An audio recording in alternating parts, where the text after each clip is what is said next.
kita adalah bermula daripada air mani, kemudian kepada darah, kemudian menjadi segumpal daging. وبعد المضغة تحول جسده إلى هيكل عظمي ثم كسيت العظام لحما ثم نفخ الروح فكان شيئا آخر.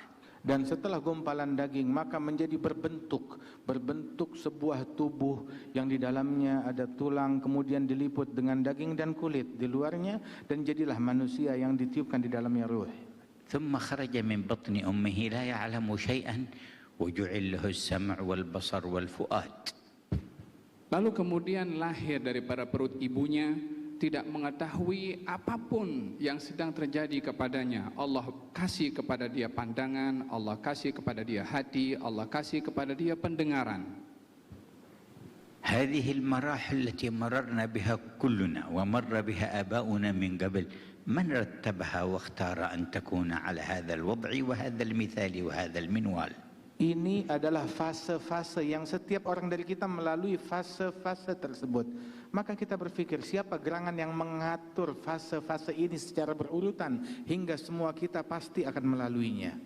وبعد أن جعل لنا السمع والأبصار والأفئدة جعل لنا مرحلة طفولة خارجة عن حد التكليف، ثم جعل لنا مرحلة شباب، ثم جعل لنا مرحلة كهولة، ثم جعل مرحلة شيبة وهرم.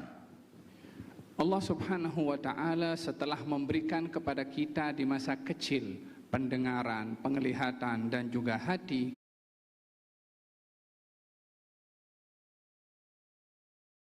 berubah kita menjadi makhluk yang menjadi remaja dan memiliki kekuatan. Lalu setelah kita kuat, akan proses itu kembali kepada masa tua, di mana masa itu kita kembali menjadi lemah, dan ini adalah proses yang akan dilalui oleh manusia. ومنا من يخرج من الدنيا في أيام الطفولة ومنا في أيام الشباب ومنا في أيام الكهولة ومنا في أيام الشيبة. Dan di antara orang tersebut yang mengalami masa kanak-kanak, masa dewasa, masa usia matang dan usia tua tersebut, di antara mereka ada yang baru usia kanak-kanak sudah meninggalkan dunia ini, habis umurnya.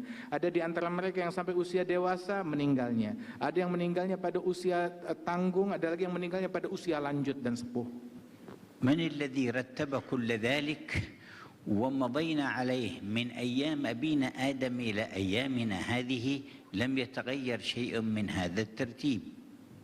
Siapa yang mengatur dan menyusun sedemikian rupa tadi daripada proses yang ditentukan tadi oleh Allah subhanahu wa ta'ala, mulai daripada zaman Nabi Adam sampai zaman kita sekarang, tidak ada yang berubah daripada ketentuan yang ditentukan oleh Allah pada ketentuannya pada ciptaan manusia itu.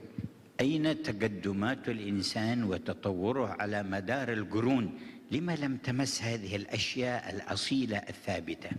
Di mana gerangan kemajuan berfikir manusia yang berjalan berabad-abad, kenapa mereka tidak sampai kepada pertanyaan siapa gerangan yang mengatur fase-fase yang dilalui oleh manusia ini tatkala mereka hidup di dunia? إذن فحقيقة ما يقبل التغير والتطور هو الوسائل والأسباب والآلات التي يقضي بها الإنسان شيئا من الأغراض في الحياة الدنيا.